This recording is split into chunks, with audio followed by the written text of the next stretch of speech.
श्री सच्चिदानंद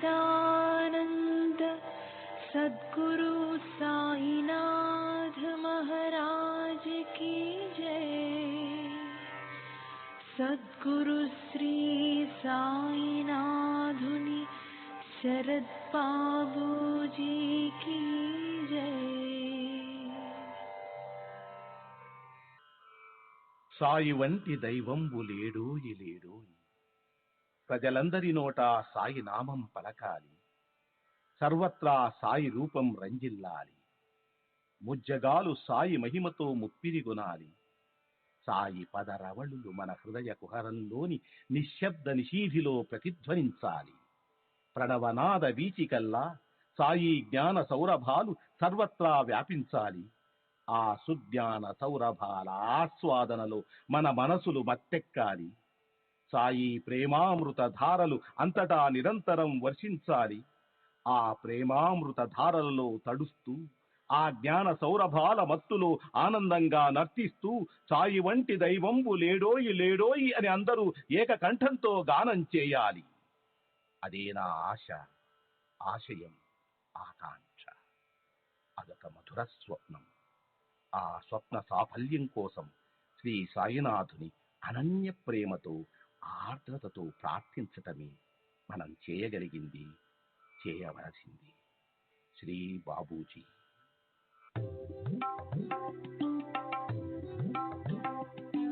Sai Baba, Sai Baba, Sai Baba, Sai Baba.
Sai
Baba,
Baba, Sai Baba, Sai Baba, Sai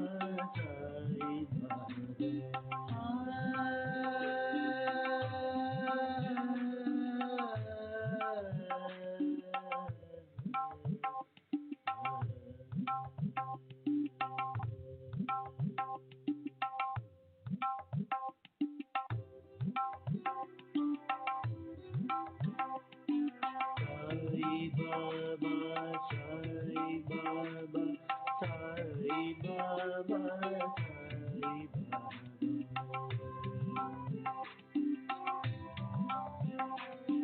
Sai Baba,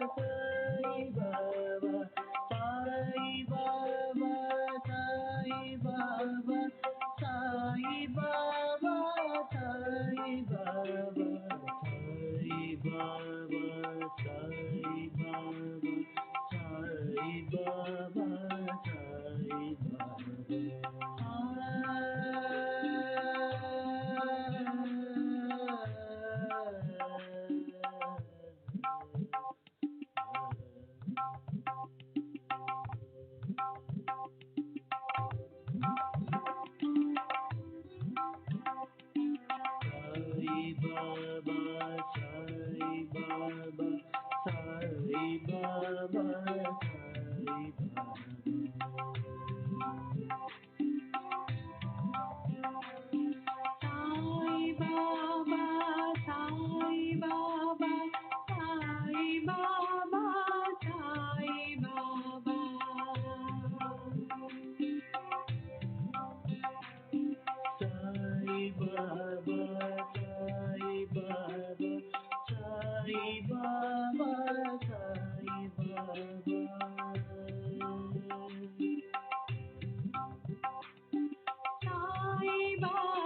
Baba,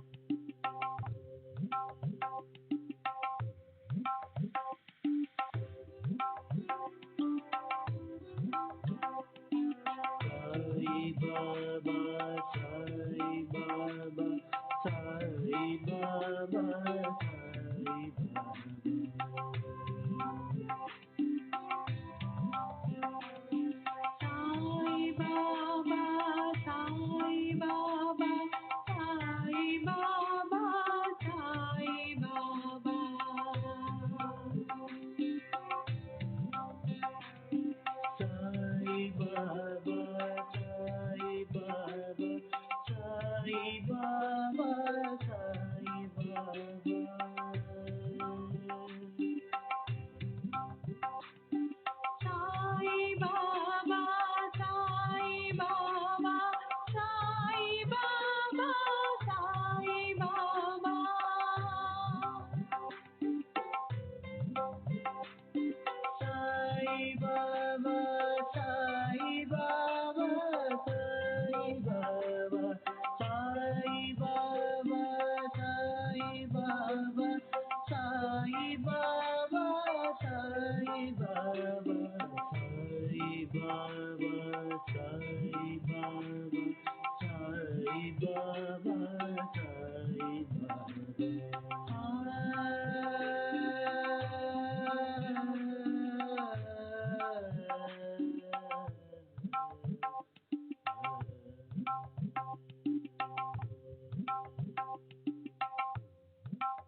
Baba, Sai Baba, Sai Baba,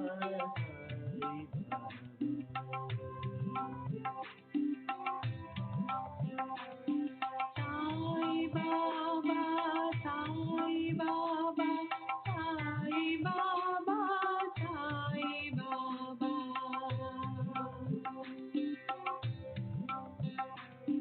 Sai Baba, Sai Baba, Sai Baba, Sai Baba, Sai Baba,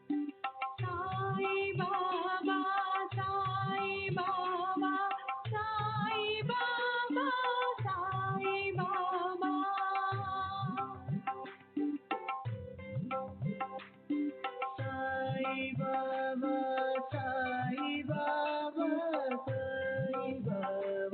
Sai Baba, Sai Baba, Sai Baba,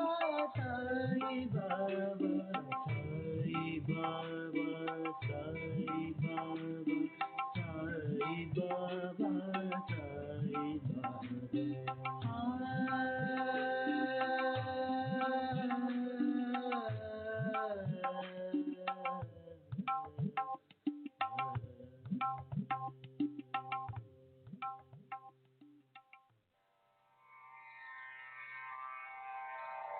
Shri सच्चिदानंद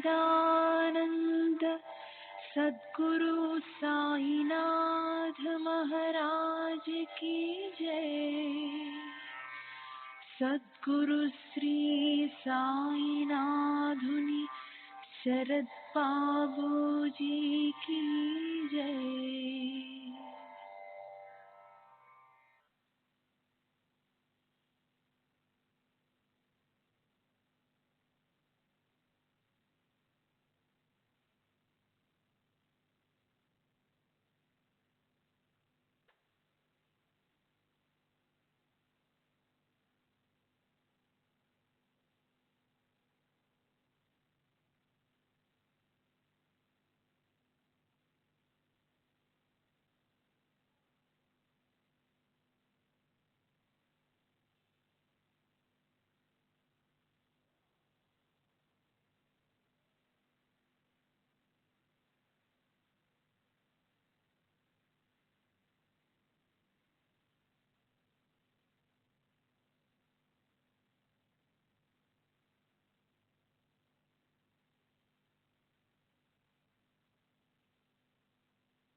श्री सच्चिदानंद सद्गुरु साईनाथ महाराज की जय। सद्गुरु श्री साईनाथुनि शरद बाबूजी की जय।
श्री सच्चिदानंद सद्गुरु साईनाथ महाराज की जय। सद्गुरु श्री साईनाथ शरद बाबूजी की जय। శ్రీ సాయినాథాయ నమః. శ్రీ సాయిబాబా సత్య చరిత్ర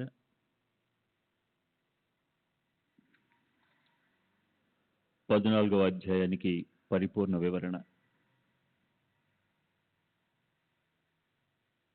పైపైన చూస్తే ఈ అధ్యాయంలో హేమాడ్ పంత్ రతన్జీ అనే పార్సీ అతని కథ ఒకటే చెప్పినట్లు అనిపిస్తుంది. కానీ దాంతోపాటు ఇంకా ఎన్నో రకాలైన ప్రబోధాత్మకమైన విషయాలు వివరించారు. ఈ అధ్యాయం మొదట్లో ఆయన గడిచిన 8వ అధ్యాయంలో లాగే మానవ జన్మ గొప్పతనాన్ని మళ్లీ చెప్పి జగత్తు యొక్క అనిత్యతను దృఢపరిచారు. మేఘాల్లోని మెరుపులాగా సంసారం చంచలమైనది. ఇక్కడ కాలం మనుషుల్ని కబళిస్తుంది. సుఖగడియలనేవి దుర్లభం. తల్లి, తండ్రి, సోదరి, సోదరుడు, భార్య, పుత్రుడు, పుత్రికలు, బాబాయి వీరంతా నదీ ప్రవాహంలో కొట్టుకొచ్చే కర్రముక్కల్లాగా ఒకచోట కలుస్తారు. ఒక క్షణం ఒకచోట కనిపించి అంతలోనే అలలతో పాటు విడిపోతారు. ఒకసారి విడిపోయాక మళ్లీ కలవటం అనేది ఉండదు. ప్రాణులు జన్మించగానే మృత్యువుకు చేరువవుతుంటారు. ఈ రోజు రేపు ఎల్లుండు అని వాయిదా వేసేవారు మోసపోతారు. కనుక మానవులు ఈ జన్మలో ఆత్మహితాన్ని సాధించాలి. వ్యవహారంలో ఆచితూచి అడుగులు వేస్తే పరమార్థాన్ని ఏ ప్రయాస లేకుండానే పొందుతారు. కనుక ప్రపంచంలో సోమరితనంతో ఉండరాదు. పురుషార్థాన్ని కోరుకునేవారు ఉదాసీనులుగా ఉండరాదు. దానికోసం ప్రేమతో నిత్యము సాయి కథలను వినమని చెప్పి దాని ఫలితాన్ని కూడా ఆయన చెప్పారు. నిత్యము ఈ కథా శ్రవణం చేస్తే సాయి నిత్యము కళ్లకు కనిపిస్తారు. పగలు రాత్రి మనసులోనూ, ధ్యానంలోనూ, స్మరణలోనూ, చింతనలోనూ ఆయన ఉంటారు. మెళకువలోనూ, స్వప్నంలోనూ, ఆసనంలోనూ, నిద్రలోనూ, భోజన సమయంలోనూ ఆయన కనిపిస్తారు. జనంలోనూ, అరణ్యంలోనూ, రాకపోకల్లోనూ మనతో పాటు వస్తారు. అలా నిధిధ్యాసలు కలిగితే మనసు ఉన్మని స్థితిని పొందుతుంది. అలా అనుదినం అవుతుంటే చిత్తం చైతన్యంతో సమరసతను పొందుతుంది.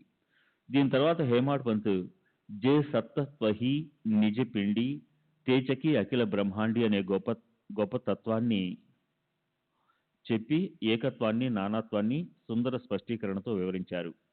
నానాత్వాన్ని పెట్టుకుంటే జనన మరణ పరంపరలు కలుగుతాయి. అవిద్య వల్లనే బుద్ధి నానాత్వాన్ని కల్పిస్తుందని తెలుసుకోవాలి.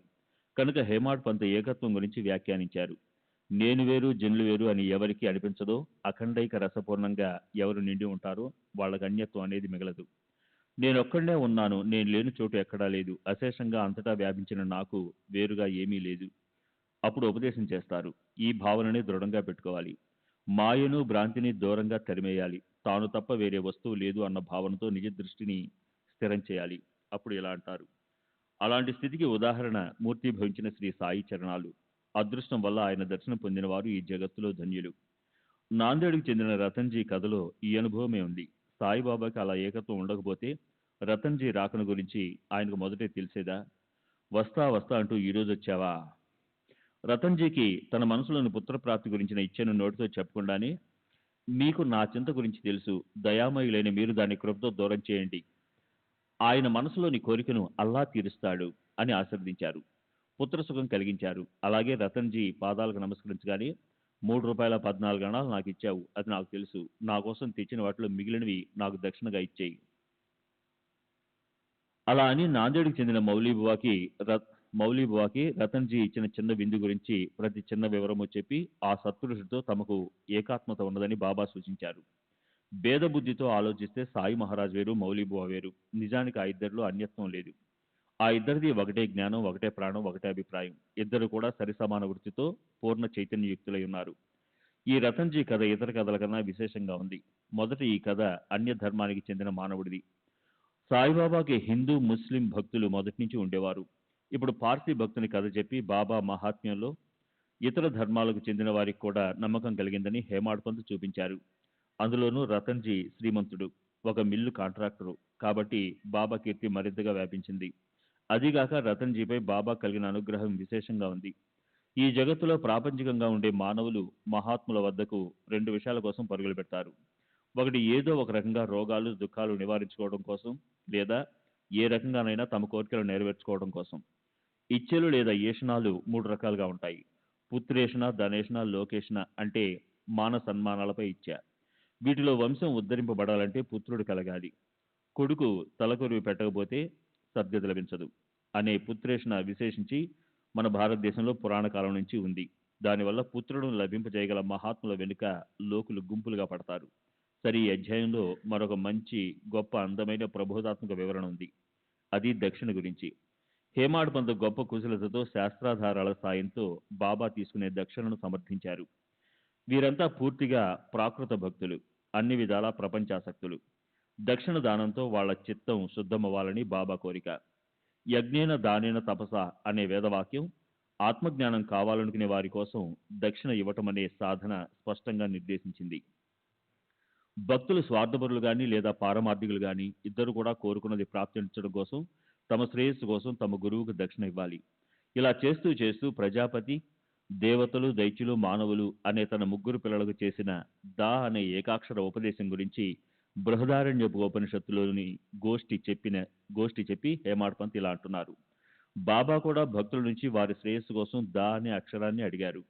బాబా ఇలా అనేవారు, దయ చూపండి, దానమివ్వండి, ఇంద్రియ దమనం చేయండి, అలా చేస్తే అత్యంత సుఖం కలుగుతుంది. ఈ మాటను సమర్థిస్తూ గీతలోని 16వ అధ్యాయంలోని 21వ శ్లోకం చెప్పి దాని అర్థం కూడా చెప్తారు హేమాడ్. కామక్రోధ లోభాలు 3 నరకానికి 3 ద్వారాలు. దానివల్ల మనకు ఆత్మ వినాశనం కలుగుతుంది కనుక వాటిని నిశ్చయంగా వదిలేయాలి. అయితే అందులో కూడా మానవులను లోభం భయంకరంగా బాధిస్తుంది కనుక హేమాడ్ పంత్ దానం ఎలా చేయాలో నేర్పడం కోసం తైత్తరీయ ఉపనిషత్తులోని దాన పద్ధతులను అనేక రకాలుగా చెప్పారు. ఏమిచ్చినా శ్రద్ధగా ఇవ్వాలి. శ్రద్ధ లేకుండా చేసేది దానం కాదు. రాజాజ్ఞ వల్ల శాస్త్రాల్లో చెప్పినట్లు లేదా భీతితోనూ సిగ్గుతోనూ ఏదైనా దానమివ్వాలి. వివాహాలు మొదలైన సందర్భాల్లో కానుకలు డబ్బు ఇవ్వవలసి ఉంటుంది. అవి ఇచ్చి మిత్రత్వం అనే కర్తవ్యాన్ని నెరవేర్చాలి. అలా ఉంటుంది లోక వ్యవహార శిక్షణ. అది వింటుండగా ఈ సచ్చరితలోని రాబోయే 47వ అధ్యాయంలోని ఓవి నాకు గుర్తొస్తుంది. అది చెప్తాను. ప్రేమ లేకుండా ఇవ్వటం, ఇష్టం లేకపోయినా తప్పనిసరి ఇవ్వటం, ఎవరైనా బలవంతం చేస్తే ఇవ్వటం, ఇబ్బందులు ఉండి కూడా ఇవ్వటం, అలా ఇచ్చినది దేవుడికి ఇష్టం ఉండదు. ప్రేమతో కొద్దిగా ఇచ్చినా అది దేవుడికి ఎంతో ఇష్టం. అలాగే దీని గురించి గీతలో 17వ అధ్యాయంలోని 20వ శ్లోకం కూడా చెప్పారు. దాతవ్యమితి యద్దానం ధీయతే నుపకారిణి దేశే కాలే చ పాత్రాచ తద్దానం సాత్వికం స్మృతం. దానం చేయటం మన కర్తవ్యం తెలుసుకుని దేశకాల పాత్రతలను చూసి తమకు ప్రత్యుపకారం చేయ శక్తి లేని వారికి ఏ దానం ఇస్తామో దాన్ని సాత్విక దానం అంటారు. మొత్తానికి ఈ అధ్యాయం భక్తిభావం అనే రవ్వకేసరితో కూడిన పూరి. ఎంత తిన్నా తృప్తి కలగదు. ఒకవేళ గొంతు వరకు తిన్నా కూడా తృప్తి పూర్ణంగా అసలు కలగదు. శ్రీ సచిదానంద సద్గురు సాయినాథ్ మహారాజ్ కీ జై. సద్గురు శ్రీ సాయినాథుని శరద్ బాబూజీ కీ జై.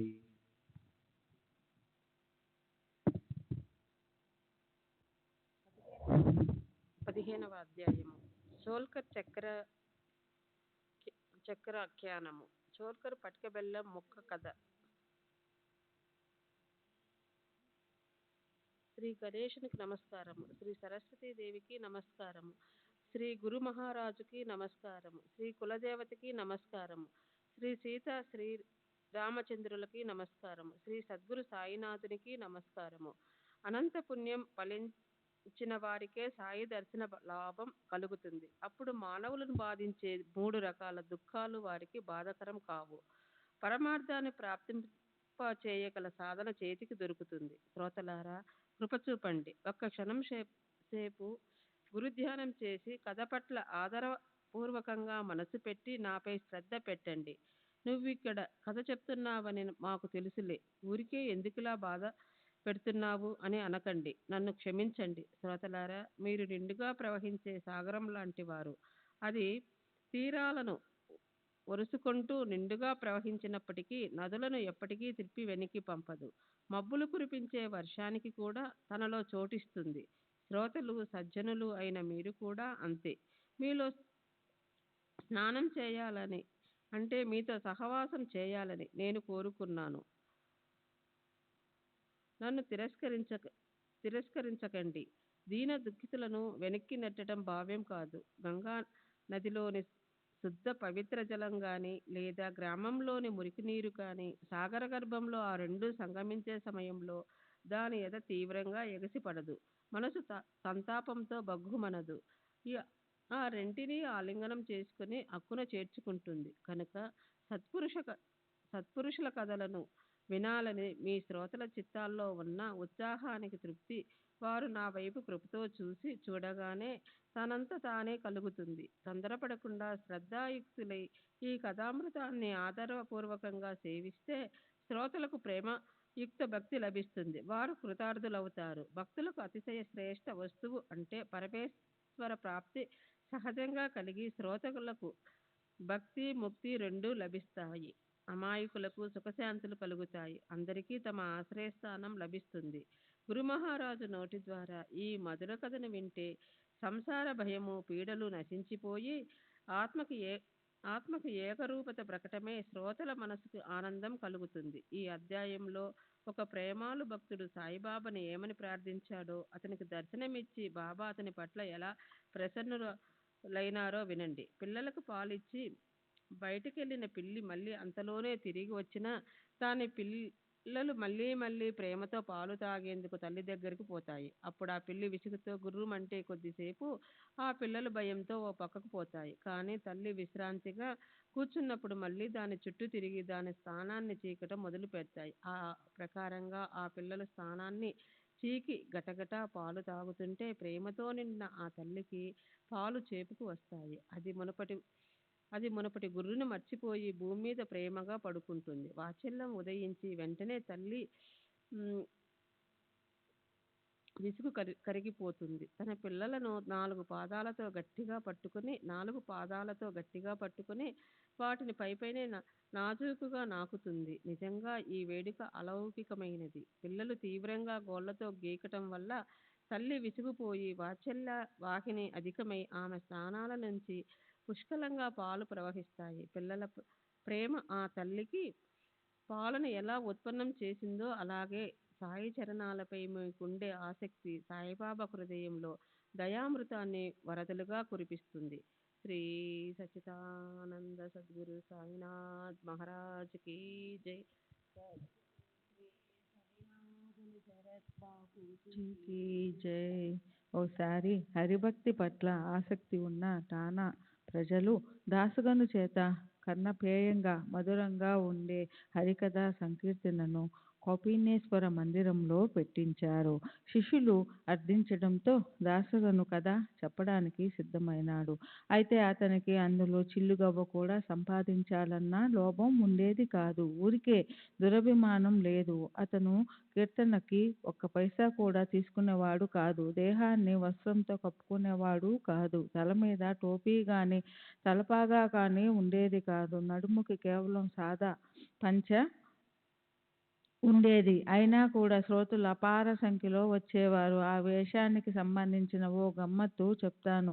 శ్రోతలకు అపార ఆనందం కలుగుతుంది. దీన్ని ప్రశాంత చిత్తంతో వింటే బాబా చాతుర్యం తెలుస్తుంది. ఒకసారి దాసగను హరికథ సిడి గ్రామంలో జరిగింది. అతను పొడవాటి కోటు వేసుకున్నాడు. భుజంపై ఉత్తరీయం వేసుకుని తలకు టోపీ పెట్టుకుని ఆ వేషంలో బయలుదేరాడు. శిష్టాచార ప్రకారం మసీదులో బాబాకి ఆనందంగా నమస్కరిద్దామని వెళ్ళాడు. అప్పుడాయన వాహ్, పెళ్లి కొడుకులా అలంకరించుకున్నావే అన్నారు. తర్వాత బాబా అతన్ని అలా సింగారించుకుని ఎక్కడికి బయలుదేరావో అని అడిగాడు. అందుకు దాసగను కీర్తన చేయడానికి వెళ్తున్నానని చెప్పాడు. అప్పుడు బాబా కోటు, ఉత్తరీయం, టోపీ ఇవన్నీ ఎందుకు? ఆ బాధలన్నీ ఎందుకు పడతావు? మనకు ఇవేవీ అవసరం లేదు. ఒంటి మీద ఎందుకీ భారం? వాటిని నా ముందే విప్పేసేయ్ అన్నారు. ఈ ఆజ్ఞ విని దాసగను ఆ బట్టలన్నీ తీసేసి వాటిని బాబా పాదాల దగ్గర పెట్టాడు. అప్పటి నుంచి దాసగను కీర్తన సమయంలో చొక్కా వేసుకునేవాడు కాదు. చేతిలో చిరుతలు పట్టుకొని మెల్లో దండ వేసుకునేవాడు. ఈ పద్ధతి లోకాచారానికి విరుద్ధంగా ఉన్నప్పటికీ అదెంతో యోగ్యమైనది. విద్వాంసులకి విద్వాంసుడైన నారద మహామునిది ఆ ప్రసిద్ధ మార్గమే. ఈ పరంపరకి మూలం నారద మహాముని. అక్కడి నుంచే తర్వాత హరిదాసుల శ్రేణి మొదలైంది. వాళ్ళు పైకి శోభాయమానంగా కనిపించినప్పటికీ ప్రయత్నించవసరం లేదు. అంతఃకరణ శుద్ధి ఉంటే చాలు. అదే వారి ధ్యేయం. దేహంలో క్రింది భాగాన్ని వస్త్రంతో ఆచ్ఛాదించి చిరుతలు వీణ వాయిస్తూ నోటితో హరినామం గొప్పగా ఉచ్చరించే నారదుని రూపం అందరికీ ఎరుకే. సాయిబాబా కృపతో దాసగను మహాత్ముల ఆఖ్యానాలను స్వయంగా తయారు చేసి డబ్బు తీసుకోకుండా వాటిని హరికథలుగా చెప్పేవాడు. అందుకే అతను ప్రాచుర్యం సంతరించుకున్నాడు. లోకులకు సాయి భక్తి పట్ల ఉన్న ఉత్సాహాన్ని దాసగను నిజంగా మరింతగా పెంచాడు. సాయి ప్రేమ అనే ఆత్మానంద సాగరాన్ని అందరికీ వ్యాపింపజేశాడు. అలాగే భక్తుల మకుటమణి నానాసాహెబ్ చాందోర్కర్ సాయి భక్తులకి అత్యంత ఉపకారం చేశాడు. జనులకి సాయి చరణాల పట్ల భక్తి పెరగడానికి అతనే మూల కారణం. అసలు దాసగను ముంబైకి వచ్చింది కేవలం చాందోర్కర్ మూలంగానే అతని వల్లే ముంబాయిలో ప్రతి చోట దాసగన్ కీర్తనలు, సాయిబాబా భజనలు జరిగాయి. పూణే, నగర్, షోలాపూర్ ప్రాంతంలో సాయి మహారాజు ప్రఖ్యాతి మొదటి నుంచే ఉంది. అయితే కొంకణ ప్రాంతం వారికి బాబా పట్ల భక్తి కలిగింది మాత్రం వీళ్ళిద్దరి వల్లనే. ముంబాయి ప్రాంతంలో సాయిబాబా పట్ల భక్తి పెరగడానికి మూల కారణం ఈ ఇద్దరు వ్యక్తులను. వీరిద్దరి వల్ల కృపామూర్తి సాయి మహారాజు ముంబాయిలో ప్రకటమైనారు. సరే, ఇప్పుడు శ్రీ కౌపుణ్యేశ్వరుని మందిరంలో దాసగన్ కీర్తనలోని సాయి అన్న ప్రేమ గర్జనలో, హరినామ జయకారాల్లో షోల్కర్కి ఓ కోరిక కలిగింది. హరికీర్తనకు శ్రోతలు అపారంగా వచ్చేవారు. శ్రోతలు కూడా రకరకాల వారొస్తారు. కొందరికి శాస్త్రి గారి శాస్త్ర పరిజ్ఞానం కావాలి, మరికొందరికి ఆయన అభినయం నచ్చుతుంది, కొందరికి కేవలం వారి గానమే నచ్చి వాహ్ దాసగను ఎంత మధురంగా పాడుతారు, విఠలుడి నామఘోషలో ఎంతగా లీనమైపోతారు, ప్రేమతో ఎంత బాగా నర్తిస్తారు అంటారు. కొందరికి హరికథ ప్రారంభంలో చేసే గానం అంటే ఇష్టం ఉంటుంది, మరికొందరికి కథ వినడం వల్ల పట్ల ఆసక్తి ఉంటుంది, కొందరికి హరిదాసు ఇతరులను అనుకరించే పద్ధతి రుచిస్తుంది, కొందరికి ఆఖ్యానాలు వినడం ఇష్టంగా ఉంటుంది. దాసు శిక్షితుడేనా, విద్వాంసుడేనా, శబ్దాలకు ప్రతి పదానికి వేరువేరుగా అనేక అర్థాలు తెలిసినవాడేనా, ఉత్తర రంగంలోని ఆఖ్యానాలు చెప్పడంలో ప్రావీణ్యుడేనా అని ఇలా వినేవారి ఆలోచన రకరకాలుగా ఉంటుంది. అలా శ్రోతలు పుష్కలంగా ఉన్నప్పటికీ కీర్తన విని మనసులో శ్రద్ధా భక్తులు ఉత్పన్నమై ఈశ్వరుడి పైన మహనీయుల చరణాలలోనూ ప్రీతి ప్రాప్తించిన అలాంటి శ్రోతలు అరుదుగా ఉంటారు. ఎంతగా విన్నా ఆ అజ్ఞానపు పొరలు విడవకపోతే దాన్ని వినే అనుభవం అనాలా? దేనివల్ల మాలిన్యం కడుక్కుపోదో దాన్ని సబ్బు అని, దేనివల్ల అజ్ఞానం అస్తమించదో దాన్ని శ్రవణం అని ఎలా అనాలి? అసలే చోల్కర్ మంచి శ్రద్ధాభక్తులు ఉన్నవాడు. దాసగన్ కీర్తన విని అతనికి సాయిబాబాపై ప్రేమ ఉప్పొంగింది. అతని మనసులో ఓ దయామయ సాయినాథ, ఈ దీనుణ్ణి అనుగ్రహించు అనుకున్నాడు. చోల్కర్ పాపం నిరుపేదవాడు, పరీక్ష వ్రాయడం కోసం వచ్చినవాడు, కుటుంబ భారం మోయలేని అసమర్థుడు. ప్రభుత్వ కార్యాలయంలో ఉదర నిర్వహణ సాధన లభింప చేయమని అతను బాబా మీద భారం వేశాడు. కాముకులు తాము మనసులో అనుకున్న పని అయితే కడుపు నిండా భోజనం పెట్టి బ్రాహ్మణులని తృప్తిపరుస్తాము అని మొక్కుకుంటారు. శ్రీమంతుల మొక్కులు ఎలా ఉంటాయంటే, మనోకామన నెరవేరితే 1000 మందికి భోజనం పెడతాము లేదా 100 గోవులను దానం ఇస్తాము అని. కానీ మరి చోల్కర్ అసలే నిరుపేద. అయినా అతని మనసుకి మొక్కుకోవాలని అనిపించింది. శ్రీ సాయి చరణాలు గుర్తురాగా దైన్యత అలుముకున్న ముఖంతో, బాబా నాది నిరుపేద కుటుంబం, ఎంతో శ్రమపడి పరీక్ష వ్రాయడానికి వచ్చాను, ఉద్యోగం మీదే ఆధారపడి ఉన్నాను, శాశ్వతంగా జీతం లభించాలంటే పరీక్షలో ఉత్తీర్ణుని అవ్వాలి, లేకపోతే తాత్కాలిక ఉద్యోగము, నోటి ముందు కూడు రెండూ పోతాయి. తమ కృపతో పరీక్షలో ఉత్తీర్ణునైతే మీ పాదాల వద్దకు హాజరవుతాను, మీ పేరు మీద కలకండా పంచుతాను, ఇదే నా దృఢ నిశ్చయం. ఆ రకంగా చోల్కర్ మొక్కుకున్నాడు. అతడు కోరుకున్న విధంగా అవడంతో ఆనందించాడు. అయితే మొక్కు తీర్చుకోవడానికి ఆలస్యం అవుతుందని అతను చక్కెర తినడం మానేశాడు. షిరిడీకి వెళ్లేందుకు దారి ఖర్చులకు డబ్బు కావాలి, ఖాళీ చేతులతో వెళ్ళలేడు. అందుకని ఈ రోజు రేపు అంటూ అలా రోజులు గడిచిపోతున్నాయి. చోల్కర్ అలా రోజులు గడిపేశాడు.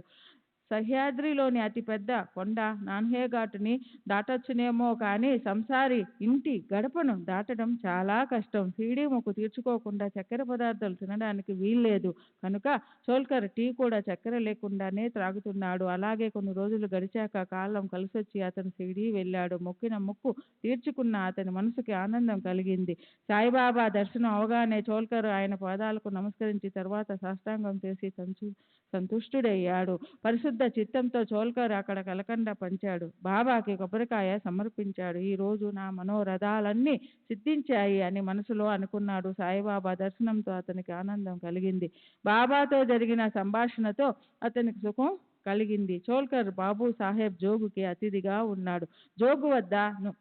జోగు వద్ద నుంచే మసీదుకి రాకపోకలు జరుగుతున్నాయి. జోగు లేవగానే అతను కూడా బయలుదేరాడు. అప్పుడు బాబా జోగుతో, ఇతనితో బాగా చక్కెర వేసిన టీ తాగించు. ఈ మాటలు చెవిలో పడగానే చోల్కర్ మనసుకి ఆశ్చర్యం అనిపించింది. కనురెప్పల మాట నుంచి ఆనంద అశ్రువులు ఉబికి అతను బాబా చరణాలపై తలను ఉంచాడు. జోగుకి కూడా ఆశ్చర్యం అనిపించింది. అయితే చోల్కర్కి రెట్టింపు ఆశ్చర్యం కలిగింది. ఎందుకంటే బాబా మాటలకి అర్థం అతనికి దానంతట అదే తెలిసిపోయింది.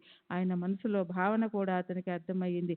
బాబాకు అసలు టీ అంటే తెలియదు, మరి ఇప్పుడు దాన్ని ఎందుకు గుర్తుకు తేవాలి? చోల్కర్కి అచంచల విశ్వాసం కలగడానికి, అతని భక్తి దృఢం కావడానికి బాబా ఈ మాటలు పలికారు. ఇంతలో బాబా పూర్తిగా సూచించారు. చోల్కరా, మొక్కుకున్న విధంగా ఇచ్చిన కలకండ నాకు అందింది. కలకండను వదలాలన్న నీ నియమం పూర్తయింది. మొక్కుకున్నప్పటి నీ మనసులోని విషయం అలాగే మొక్కు తీర్చుకోవడానికి ఆలస్యం అవడం వల్ల చక్కెర తినడం మానేసి నీవు చేసుకున్న ప్రాయశ్చిత్తం నీవు గుప్తంగా ఉంచినప్పటికీ అదంతా నాకు బాగా తెలిసింది.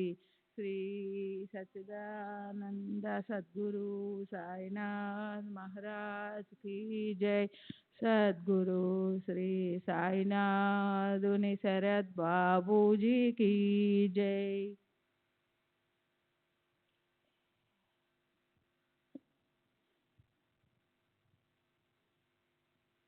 మీరెవరైనా ఎక్కడైనా ఉండండి, నా ముందు భక్తిభావంతో నిలబడి నమస్కరించి విన్నపం చేస్తే మీ భావాన్ని అనుసరించి నేను మీ వెనక అహోరాత్రులు నిలబడి ఉంటాను. నా దేహం ఇక్కడే ఉంది. మీరు సప్త సముద్రాల ఆవలి ఉన్నా మీరేం చేసినా అది నాకు వెంటనే తెలుస్తుంది. ప్రపంచంలో మీరెక్కడికైనా వెళ్ళండి, నేను మాత్రం మీ వెంటే ఉంటాను.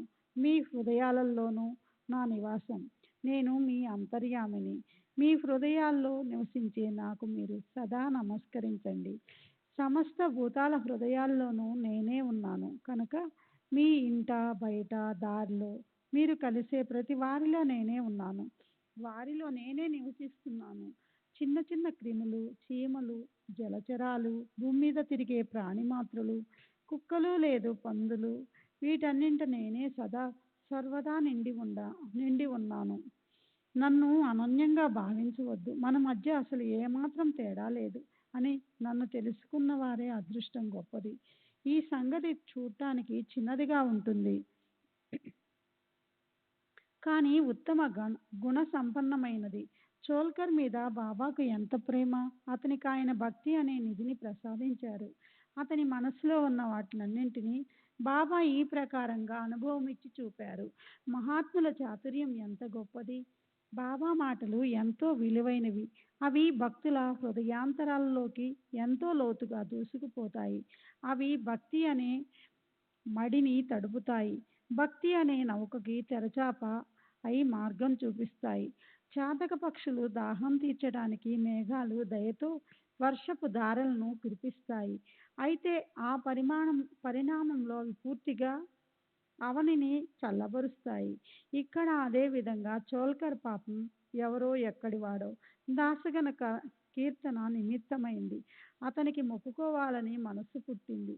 బాబా కూడా ప్రసన్నులైనారు. అందువల్లే ఈ చమత్కారం జరిగింది.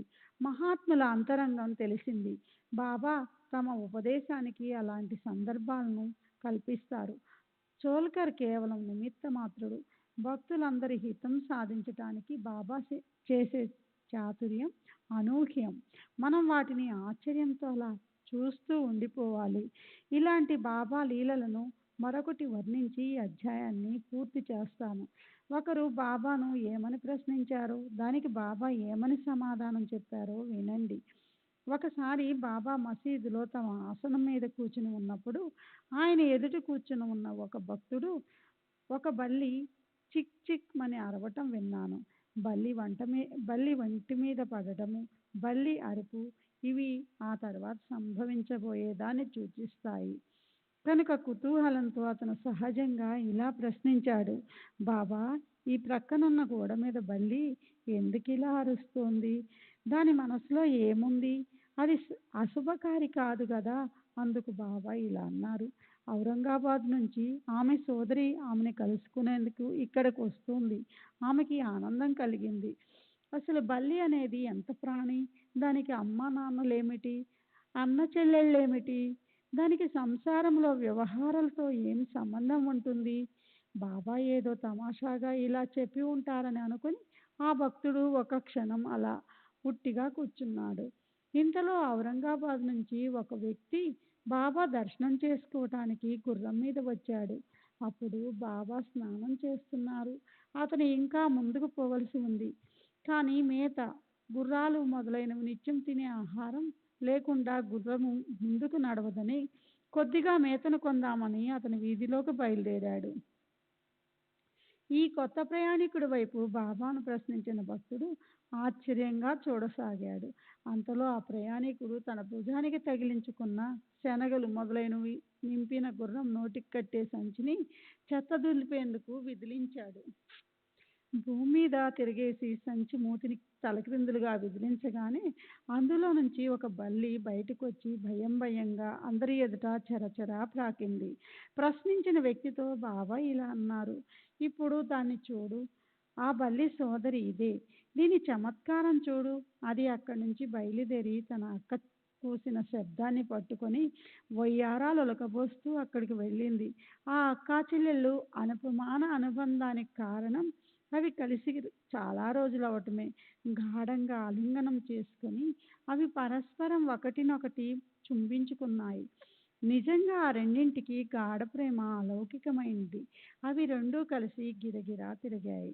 ఆనందంతో ఒకదాని చుట్టూ ఒకటి తిరగటం మొదలుపెట్టాయి. గుండ్రంగా, అడ్డంగా, తలక్రిందులుగా ఇష్టం వచ్చినట్లు గిరికీలు కొట్టాయి. ఔరంగాబాద్ ఎక్కడ, షిరిడీ గ్రామం ఎక్కడ? ఎంత చిత్రం! ఆ గుర్రపు స్వారీ హఠాత్తుగా రావటమేమిటి? దానితో పాటు బల్లి రావటమేమిటి? బల్లి ఉండేది ఔరంగాబాదే కావచ్చు. దానా సంచిలో దూరి ఉండవచ్చు. అయితే అది ప్రశ్నోత్తరాల సమయానికే సరిగ్గా ఎలా వచ్చింది? బల్లి ఏమని పలికిందో ఆ విషయం బాబాని ప్రశ్నించాలని భక్తుడికి స్ఫూర్తి ఎందుకు కలగాలి? దాని అంతరార్థాన్ని బాబా తెలియచెప్పి అనుభవం కూడా వెంటనే ఎందుకు ఇవ్వాలి? అలా అసమానమైన యోగం కలిసొచ్చింది. బాబాకి పరిహాసాలంటే ఎంతో ఇష్టం.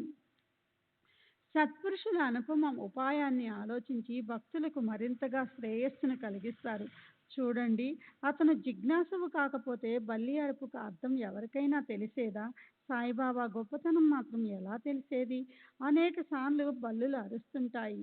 ఇది ఇది అందరికీ తెలుసు. అయితే ఆ శబ్దాలకు అర్థం, బల్లికి సంబంధించిన సమాచారం ఎక్కడైనా ఎవరికైనా అడుగుతారా? సారాంశం: మొదటే నిర్ణయించబడ్డ ఈ జగత్తు ఆట గురించిన పథకం గుప్తంగా ఎవరికీ అర్థం కాకుండా ఉంటుంది. దీని గురించి ఎవరికి కూడా అసలు తర్కించడానికి కుదరదు. కనుక అది జరిగిన తర్వాత ఆశ్చర్యం అనిపిస్తుంది. పైగా బల్లె అరుస్తోందంటే ఏదో అనర్థం జరగబోవటాన్ని సూచిస్తుందని, ఆ సమయంలో నోటిలో కృష్ణ కృష్ణ అంటే అవబోయే అనర్థం ఆగిపోతుందని అంటారు జనులు. శ్రీ సచ్చిదానంద సద్గురు సాయినాథ్ మహారాజ్ కి జై. సద్గురు శ్రీ సాయినాథ్ బాబూజీకి జై. శబ్దానికి అర్థం ఏదైనా కానీ ఇది ఆశ్చర్యకరమైన పని కాదా? తమ భక్తులని తమ పాదాల్లో దృఢంగా ఉంచడానికి కూడా బాబా ఈ ఉత్తమ యుక్తి చేస్తారు. ఈ అధ్యాయాన్ని ఆదరంతో చదివినా లేక నియమంగా దాన్ని పారాయణం చేసిన వారి కష్టాలను గురుమహారాజు దూరం చేస్తారు. ఈ విషయాన్ని మనసులో బాగా గుర్తుపెట్టుకోవాలి. ఆయన పాదాల్లో నిస్సంశయంగా తలను ఆంచిన వారికి సాయియే తప్పించేవాడు, పాత పాలించేవాడు, అభయదాత, కర్త, హర్త అవుతారు. ఇక్కడ నేను చెప్పిన దాంట్లో పొరపాటు ఉందని మాత్రం అనుకోకండి. సాయినాథులు అలాగే ఉంటారు. నా సొంత అనుభవానికి సంబంధించిన రహస్యాన్ని నేను భక్తులకు శ్రేయస్సు కోసమే చెప్తున్నాను. ఈ జగత్తులో పూర్తిగా నేనొక్కడే ఉన్నాను. నేను తప్ప రెండో వారెవరూ లేరు. కేవలం ఈ లోకమే కాదు, ముల్లోకాల్లో కూడా పూర్తిగా నేనే ఉన్నాను అనే అదివ్యక్తీయ స్ఫురణ ఎక్కడ ఉంటుందో అక్కడ భయం అనే మాటే మిగిలి ఉండదు. వారికి అభిమానరహితంగా, అహంకారరహితంగా సమస్తము చైతన్యమే నిండి ఉన్నట్టు కనిపిస్తుంది.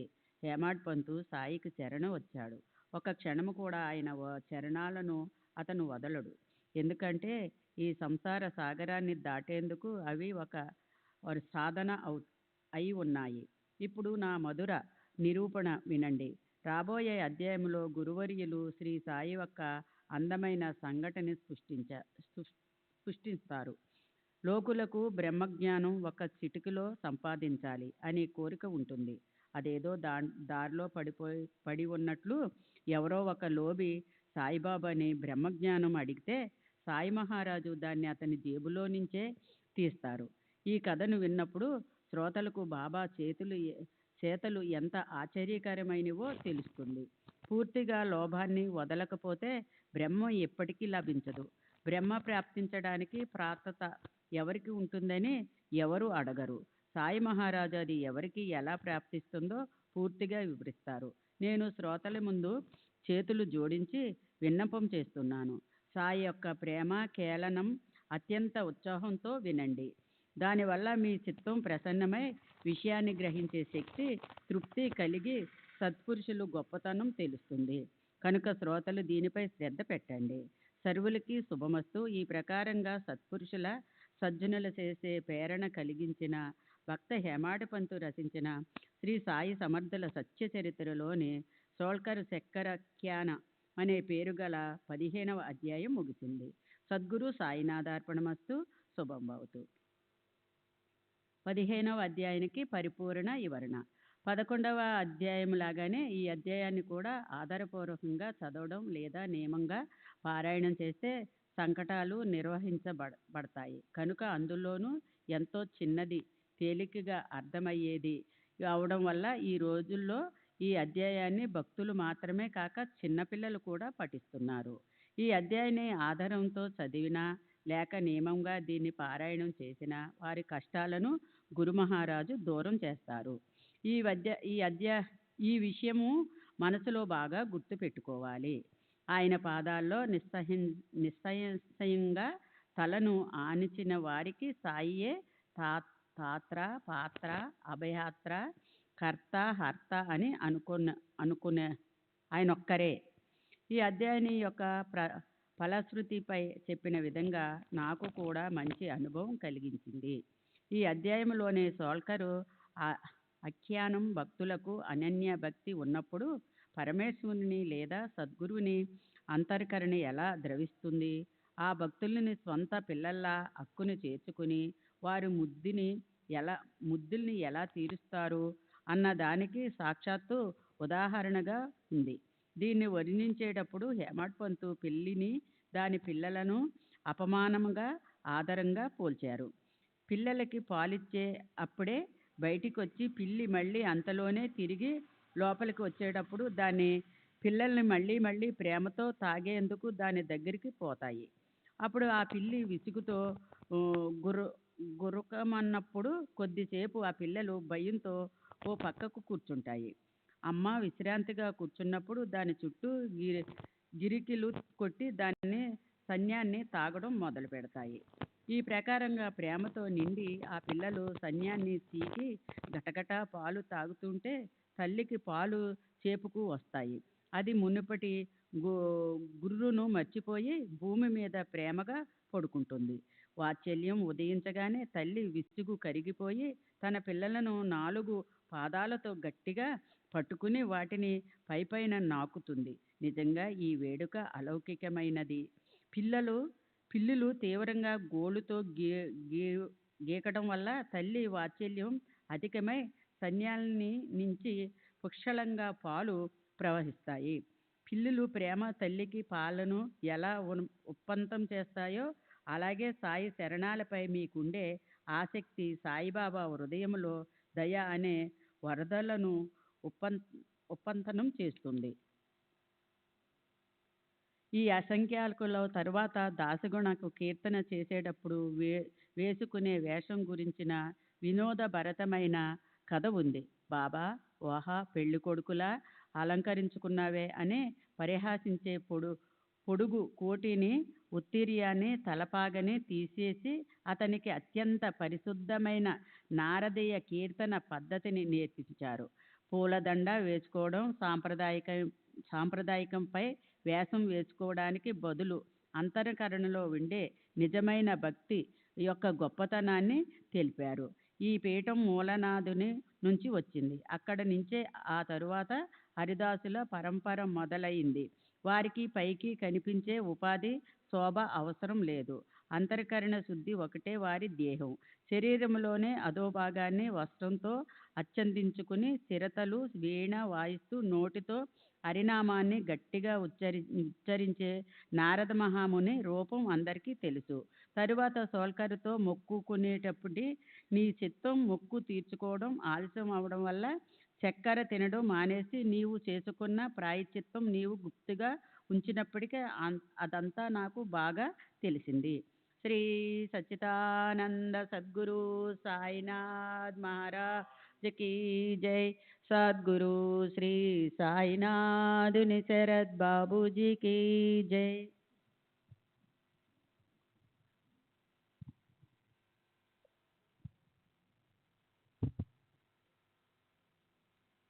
మీరెవరైనా ఎక్కడైనా ఉండండి, నా ముందు భక్తిభావంతో నమస్కరించి విన్నపం చేస్తే నేను మీ వెనుక మీ భావాన్ని అనుసరించి అహోరాత్రులు నిలబడి ఉంటాను.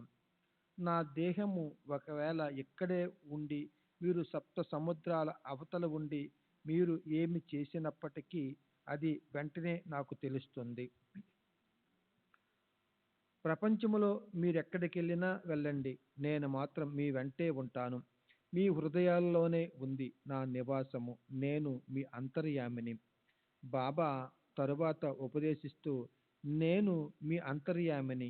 మీ హృదయాల్లో కూర్చున్న నాకు మీరు సదా నమస్కరించండి. సమస్త భూతమాత్రుల హృదయాల్లో నేనే ఉన్నాను కనుక ఇంట బయట దారుల్లో మిమ్మల్ని కలిసే వారిలో నేనే వ్యవహరిస్తూ వారిలోనే నేను నివసిస్తున్నాను.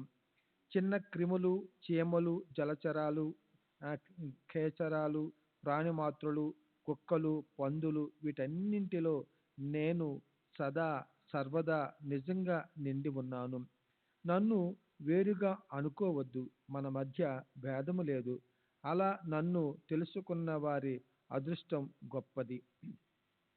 ఆ సిద్ధాంతాన్ని అనుసరించి రాబోయే అక్క చెల్లెలైన బల్లుల అనుబంధాన్ని బాబా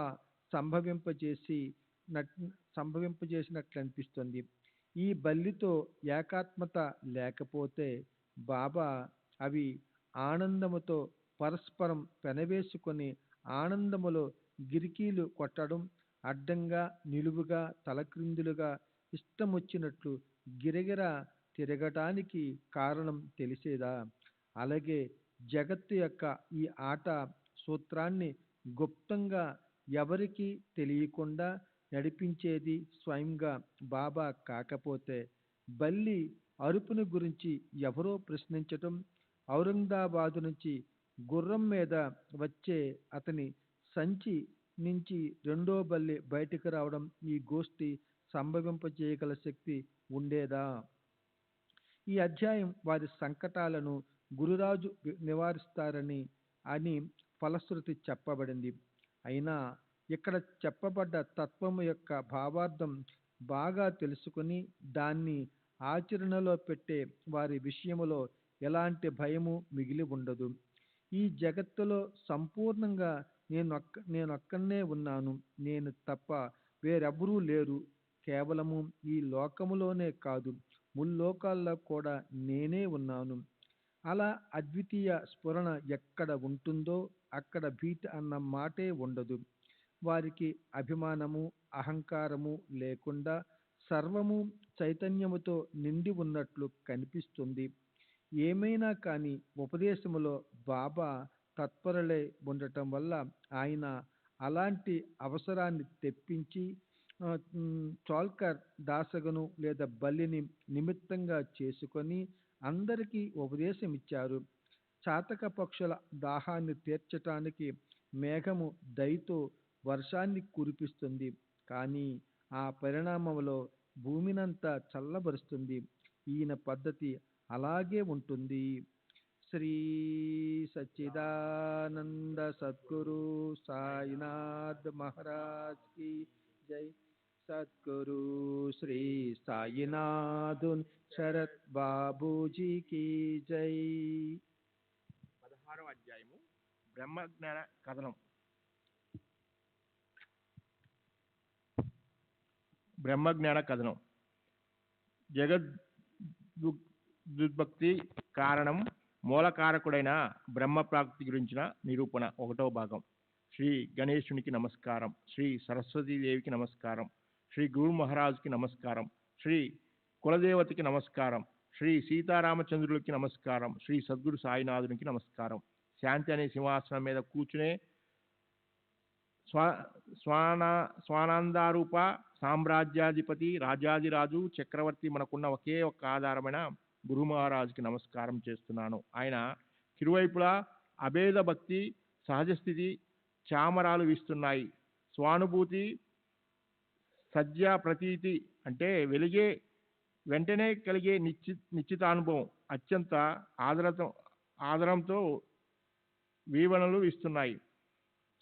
సాత్మస్థితి ఛత్రాన్ని పట్టుకుంది. శాంతి జ్ఞానాలదేవి వేత్ర రాజభటుల చేతిలో ఉండే దండములను పట్టుకున్నాయి.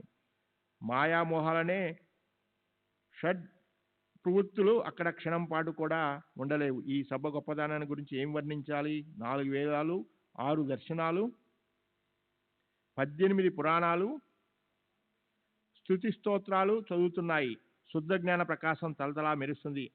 స్వానందం ఎంతగానో నిండి వ్యాపించింది. విరక్తి, భక్తి, శుద్ధ జ్ఞానం, మరణం, నిధి, ధ్యాసన, నిజానుసంధానం, సాక్షాత్కారం అనే ఈ అష్టప్రధానాలు ఆయన సేవలో నిమగ్నమై ఉన్నాయి. శాంతి, దాంతి అనే దివ్యమణులు ఆయన మెడను అలంకరించాయి. వేదాంత సాగరంలో ప్రవహించే అమృతం లాంటివి ఆయన మధురోక్తులు.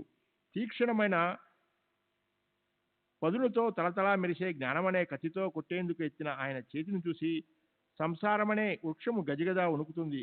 ఓ నిరంజన, అవ్యయ, గుణాతీత, యోగిరాజా మీకు జయకారాలు. దీనజనులను ఉద్ధరించడానికి, ఇతరులకు ఉపకారం చేయడానికి మీరు ఈ దేహాన్ని ధరించారు.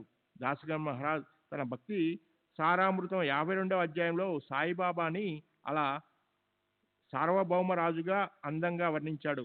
ధైర్యమే ఆయన తండ్రి, క్షయమే ఆయనకి తల్లి, శాంతియే ఆయన భార్య, దయ సోదరిగా శోభిస్తుంది, సువిచారమే ఆయన సోదరుడు, అవనియే ఆయనకు శయ్య. స్వానంద సామ్రాజ్యాన్ని అనుభవిస్తూ ఆ యోగి దైవం అయ్యాడు. నిర్ధారణగా ఆ యోగీశ్వరుడు అలాంటి సార్వభౌమ రాజు లాంటి వాడే. ఈ రాజు భయానికి దంభం దూరంగా పారిపోతుంది. గడిచిన అధ్యాయంలో శ్రీ సాయిబాబా ఒక భక్తుని కోరిక నెరవేర్చి అతను పెట్టుకున్న నియమాన్ని పూర్తి చేయించి అతని మనసులో ఉన్న దాన్ని ఎలా తెలుసుకున్నారో ఆ వర్ణన అయింది. సద్గురు యొక్క ఇచ్చలన్నీ నెరవేరాక ఇక శిష్యులు నెరవేర్చగల కోరికలు ఆయనకి ఏముంటాయి? సేవ చేయాలన్న శిష్యుల ఇచ్చని నెరవేర్చి వారిని నిరుచ్చులుగా చేస్తారు. భక్తితో కేవలం పూలు లేదా ఆకులు ఆయనకు అర్పించినా వాటిని అత్యంత ప్రేమతో స్వీకరిస్తారు. అయితే వాటినే గర్వంతో శ్రీ సచ్చిదానంద సద్గురు సాయినాథ్ మహారాజ్ की जय. सद्गुरु श्री साईनाथ शरद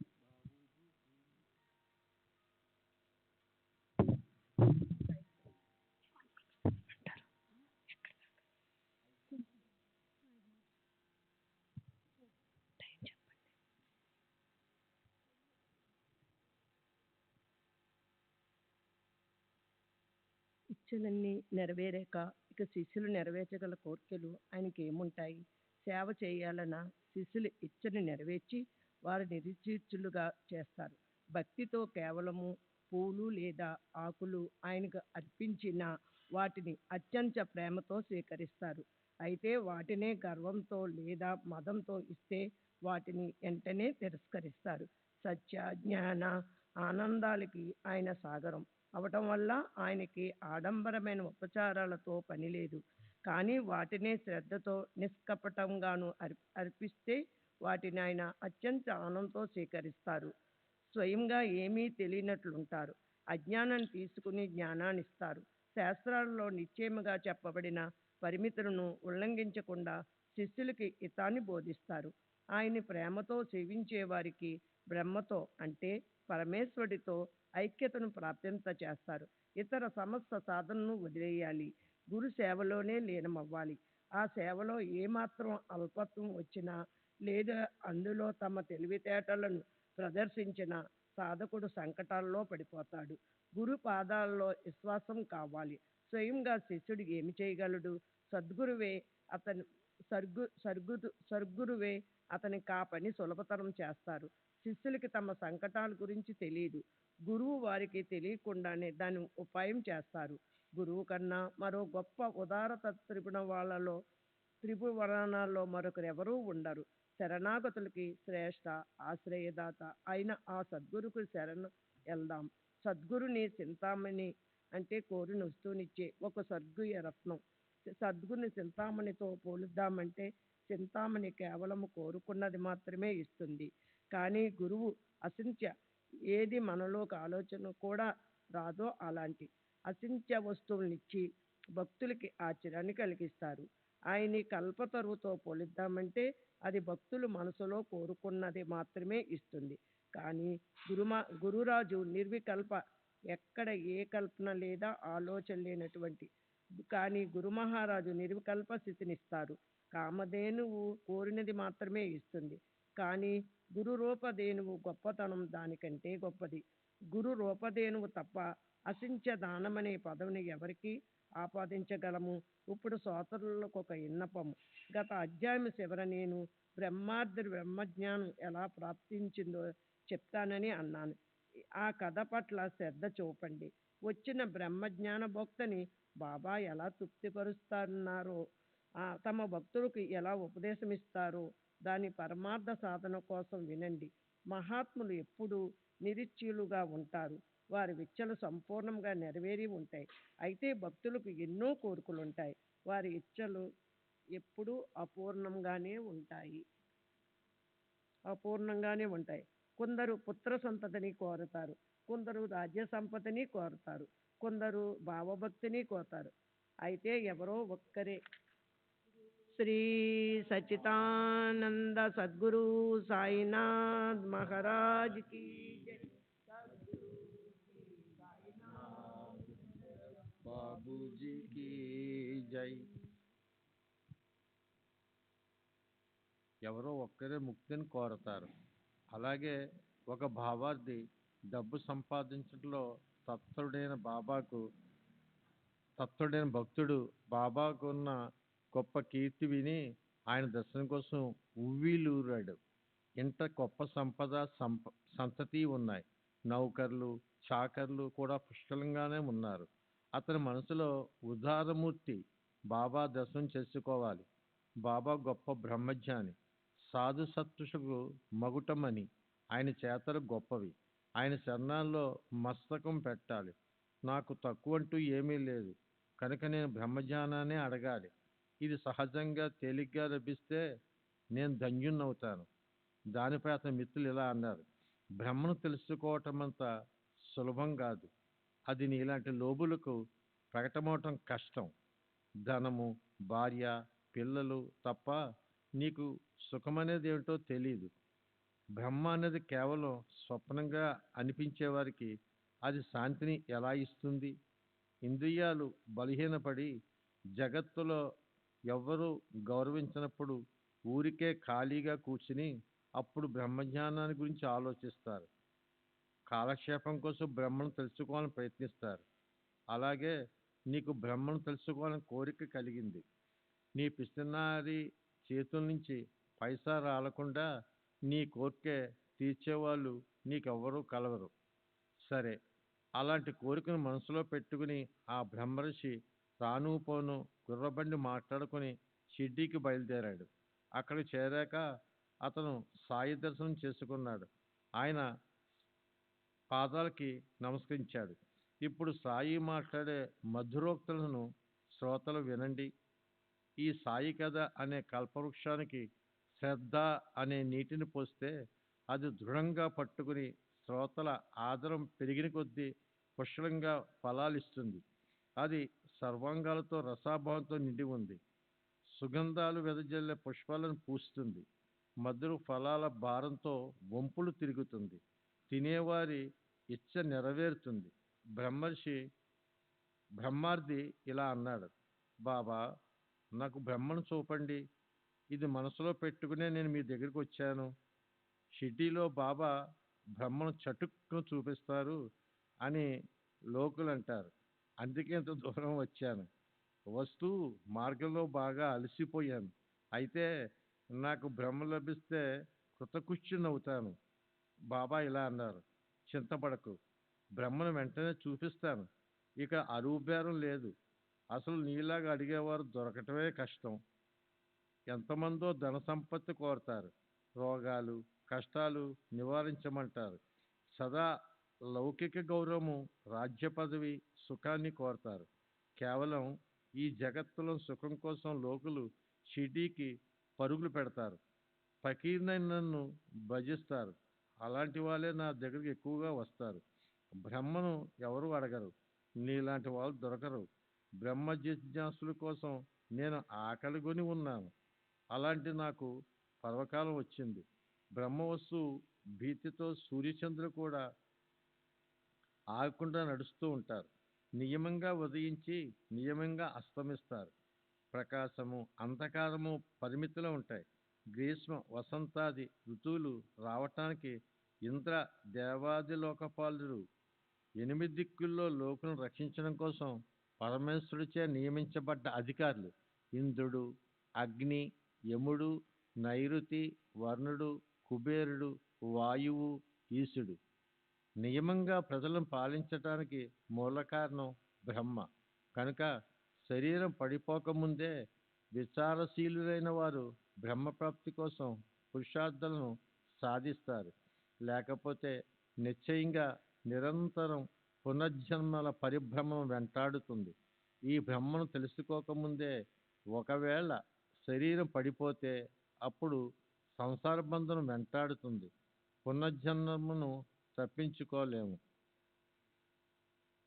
కఠోపనిషత్ 2వ అధ్యాయం 3వ వల్లి 3, 4 మంత్రాలు చూడండి.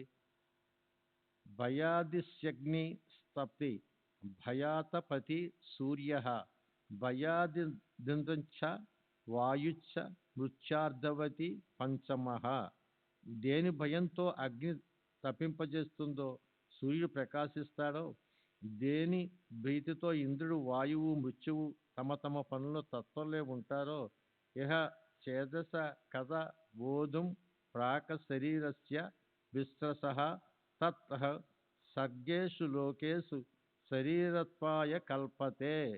ఆ పరబ్రహ్మని శరీరం పతనం కాకముందు ఈ దేహంలో ఉన్నప్పుడే ఒకవేళ తెలుసుకోకపోతే అనేక యుగాల వరకు నానా లోకాల్లో యోనుల్లో శరీరాన్ని ధరించవలసి వస్తుంది. నీకు బ్రహ్మయ్య ఏమిటి? పాదాల నుంచి శిరస్సు వరకు గట్టిగా చుట్టబడి ఉన్నదాన్నే నేను నీకు విప్పి చూపిస్తాను. ఎంత అమృత భరితమివాని, అనుపమానమైనది, సర్వశ్రేష్ఠ సుఖాలకి గని, సంశయాల్లో ఊగిసలాడే ప్రాణులని కూడా ఉద్ధరించట్లో ఇది సమర్థురాలు. తాత్కాలిక ఆనందాన్నిచ్చే సుఖాల మోహంలో రాత్రింబవలు చిక్కుకొని ఉండేవారిని కూడా బాబా మాటలు శాస్త్రాలచే యోగ్యమని అంగీకరించబడ్డ వచన రూప మార్గమనే ఆచరణలోకి తీసుకెళ్తాయి. చింతామణి ప్రసన్నమైతే లౌకిక సుఖం చేతికి అందుతుంది. మహేంద్రుడు ప్రసన్నుడైతే స్వర్గ సంపత్తి లభిస్తుంది. కానీ గురువు యొక్క విశిష్టత దానికన్నా విశేషం.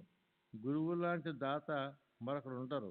ఆయన ఒకవేళ సుప్రసన్నులైతే ప్రాప్తించడానికి కష్టమైన బ్రహ్మను భక్తులకు చూపిస్తారు. ఈ మధుర కథా శ్రవణంలో సంసార దుఃఖం నశిస్తుంది. బ్రహ్మాదులకు ఎలా శిక్షణ ఇవ్వాలో బాబాకి తెలుసు. సరే, బాబా అప్పుడు ఆ బ్రహ్మాదుని కూర్చోబెట్టి ఒక క్షణం పాటు మరో పనిలో మునిగిపోయారు. ఆయన ఆ విషయాన్ని మర్చిపోయినట్లు అతనికి అనిపించేలా చేశారు. అప్పుడు బాబా ఏం చేశారు? ఒక పిల్లవాడిని పిలిచి అతనితో వెంటనే వెళ్ళి బాబాకు చాలా అవసరపడింది. కొద్దిసేపటి కోసం ఓ 5 రూపాయలు వెంటనే ఇవ్వమని నందు మార్వాడితో చెప్పు అన్నారు. పిల్లవాడు నందు వాళ్ళ ఇంటికి వెళ్ళాడు. అతను తలుపు తాళం పెట్టి ఉంది. అప్పుడు అలాగే వెనక్కొచ్చి బాబాకి సంగతి చెప్పాడు. బాబా ఇలా అన్నారు, మళ్ళీ వెళ్ళు, బాలా వ్యాపారి ఇంటికెళ్ళి అతన్ని అడిగితే ఆ డబ్బుతే అతని ఈ ప్రయత్నం కూడా వ్యర్థమయ్యింది. శ్రీ సచ్చిదానంద సద్గురు సాయినాథ్ మహారాజ్ కీ జై. సద్గురు की जय.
श्री सच्चिदानंद सद्गुरु साईनाथ महाराज की जय.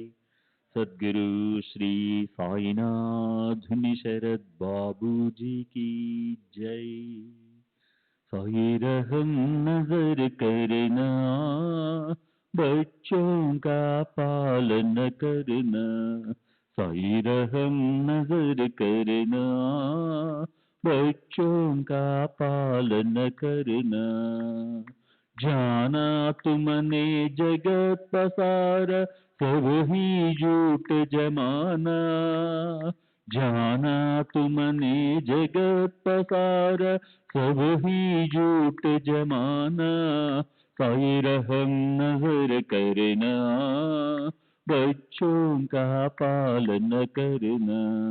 साई रहम नजर करना, बच्चों का पालन करना.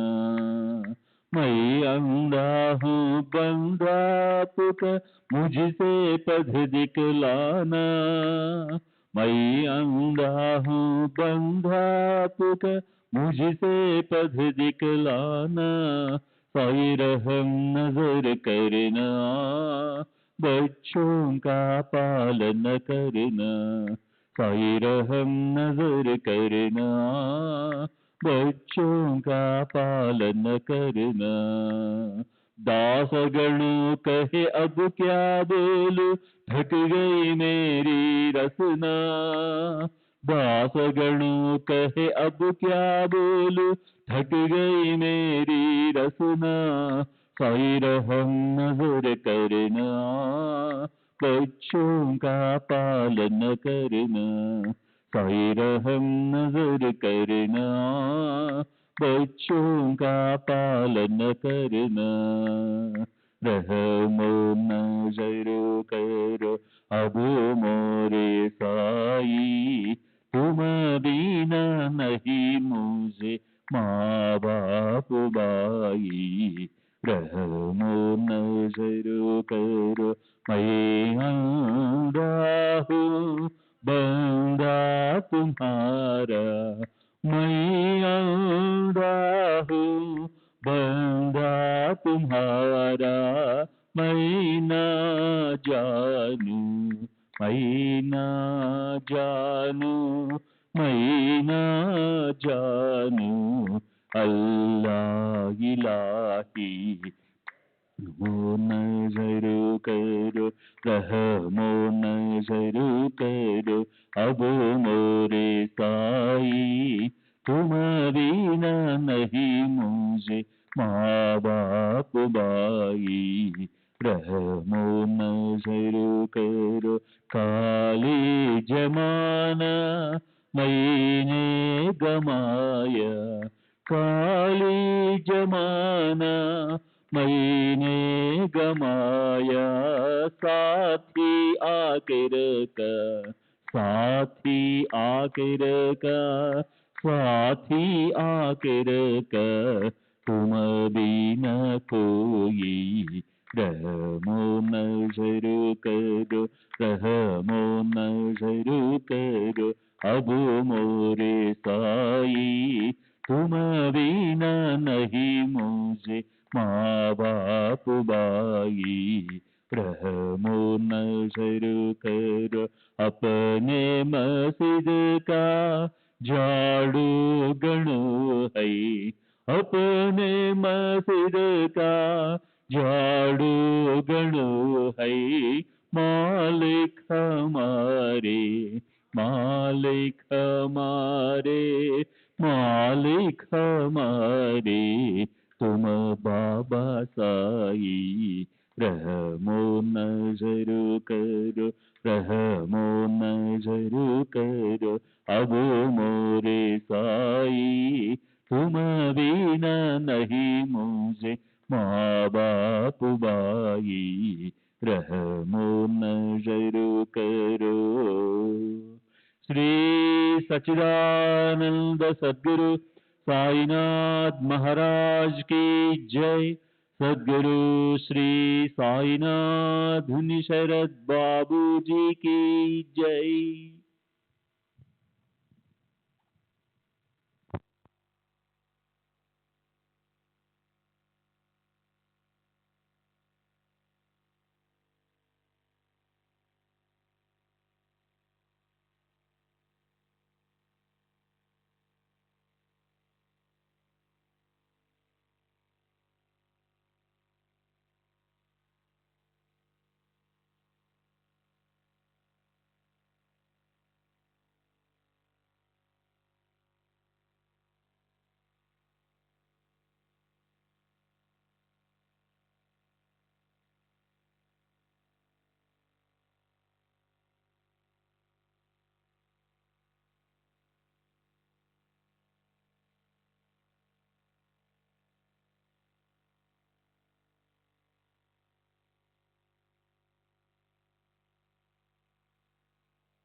श्री सच्चिदानंद सद्गुरु साईनाथ महाराज की जय। सद्गुरु श्री साईनाथुनि शरद बाबू जी की जय।